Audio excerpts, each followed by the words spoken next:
السلام علیکم ورحمۃ اللہ وبرکاتہ نحمدہ ونصلی علی رسولہ الکریم اما بعد فاعوذ باللہ من الشیطان الرجیم بسم اللہ الرحمن الرحیم۔ امید ہے کہ آپ سب خیریت سے ہوں گے۔ میری دعا ہے کہ آپ لوگوں کو اللہ تعالیٰ دنیا اور آخرت میں عافیتیں عطا کرے اور آپ کی ہم سب کی مشکلات کو اللہ تعالیٰ دور فرمائے اور آسانیوں والا معاملہ دنیا اور آخرت میں ہمارے ساتھ فرمائے۔ آج میں آپ کے سامنے نماز کی شرائط کا بیان کروں گی، تو آئیے چلتے ہیں نماز کی شرائط کی طرف۔ مسئلہ نمبر 1، نماز شروع کرنے سے پہلے کئی چیزیں واجب ہیں۔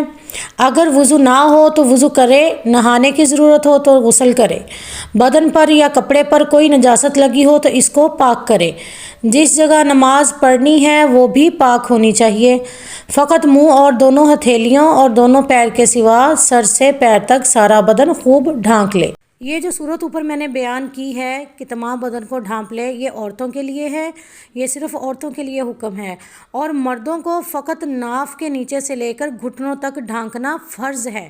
نماز میں ناف سے لے کر نیچے گھٹنوں تک ڈھانکنا فرض ہے، اس کے سوا اور بدن کھلا ہو تو نماز ہو جائے گی، لیکن بلا ضرورت ایسا کرنا مکروہ ہے۔ ضرورت ہو تو ایسا کرے، نہیں تو پورے کپڑے پہن کر ٹوپی وغیرہ لے کر سب کچھ اہتمام کر کے اللہ کے سامنے کھڑا ہونا چاہیے۔ باریک کپڑا، باریک لباس یا باریک جالی والا لباس وغیرہ کا بہت باریک دوپٹہ اوڑھ کر نماز پڑھنا، یہ سب منع ہے، درست نہیں ہے۔ مسئلہ نمبر 3، اگر نماز پڑھتے وقت چوتھائی پنڈلی یا چوتھائی ران یعنی چوتھا حصہ یا ران کا یا پنڈلی کا یا بازو کا کھل جائے اور اتنی دیر کھلی رہے جتنی دیر میں ہم 3 مرتبہ سبحان اللہ سبحان اللہ سبحان اللہ کہہ سکیں تو نماز جاتی رہے گی۔ اگر اس سے پہلے وہ ننگی جو کھلی ہوئی چیز ہے، چاہے ران ہے چوتھائی یا چوتھائی پنڈلی یا چوتھائی بازو ہے یا چوتھائی سر ہے، کچھ بھی کھلا ہوا ہے، اور 3 بار سبحان اللہ کہنے سے پہلے یعنی اتنی دیر سے پہلے اس کو ٹھیک کر لیا تو پھر نماز ہو جائے گی، نہیں تو نماز جاتی رہے گی۔ آگے ہے کہ اور اگر اتنی دیر نہیں لگی بلکہ کھلتے ہی ڈھک لیا تو نماز ہو گئی۔ اسی طرح جتنے بدن کا ڈھانکنا واجب ہے، اس میں سے جب چوتھائی عضو، کوئی بھی چوتھائی حصہ ہے جسم کا، جتنے جسم کے حصے کو ڈھانپنا ضروری ہے، کھل جائے گا تو نماز نہ ہوگی۔ جیسے ایک کا چوتھائی یا چوتھائی سر یا چوتھائی بال یا چوتھائی پیٹ یا چوتھائی پیٹھ، چوتھائی گردن، اسی طرح چوتھائی سینہ یا چوتھائی چھاتی وغیرہ کھل جانے سے نماز نہ ہوگی۔ ان سب کو اچھی طرح ڈھانپنا ضروری ہے۔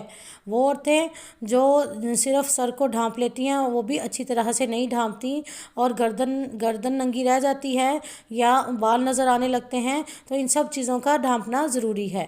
اگر ان کو نہ ڈھانپے گی تو پھر نماز نہیں۔ مسئلہ نمبر 4، جو لڑکی ابھی چھوٹی ہے، بچی ہے، جوان نہیں ہوئی، اگر اس کی اوڑھنی یعنی دوپٹہ سرک جائے تو بھی اس کی نماز ہو جائے گی۔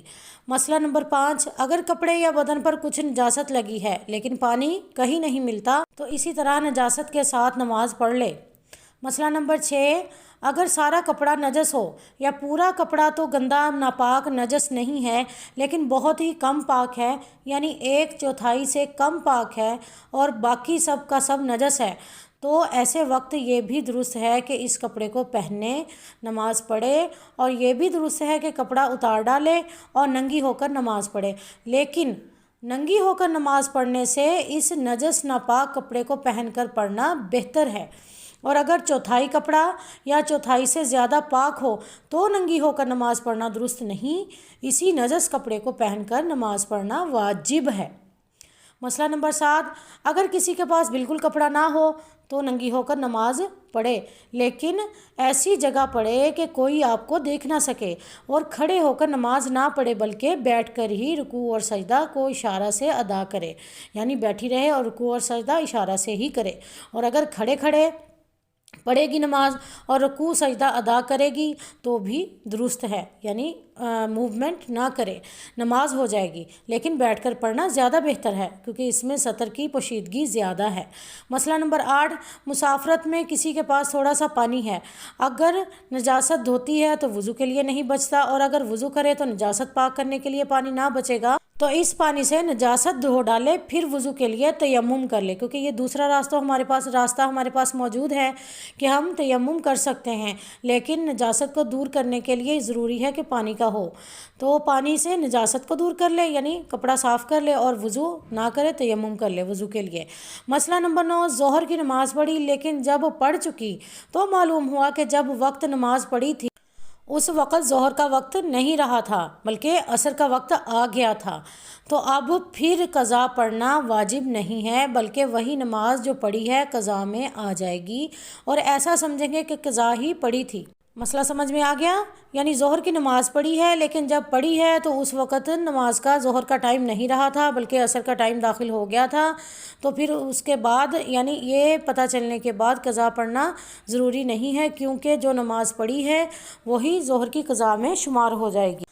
اگر وقت آنے سے پہلے ہی نماز پڑھ لی تو نماز نہیں ہوگی، وقت کا آنا ضروری ہے۔ جب کسی نماز کا وقت آئے گا تب نماز ہوگی، جو نماز پڑھی جائے گی وہ تب ہوگی، جب وقت نہیں ہے اور پہلے ہی نماز ادا کر لی تو نماز نہیں